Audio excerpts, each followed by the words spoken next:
সুস্বাদু শুক্তো তৈরি করার জন্য প্রথমে সবজিগুলো আলাদা আলাদা করে কেটে রাখবো এবং তেলে পরপর ভেজে নেব।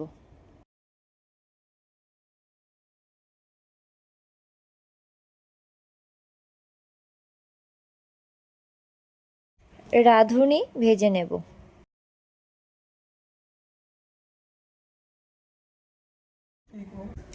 কড়াইতে তেল দিয়ে বড়িগুলো ভেজে রাখবো।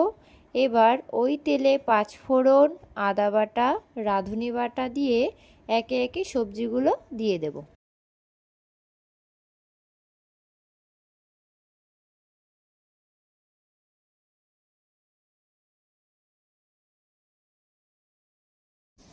ভালোভাবে ভাজা হয়ে গেলে দুধটা ঢেলে দিয়ে 8 থেকে 10 মিনিট ফোটালেই তৈরি হয়ে যাবে শুক্তো।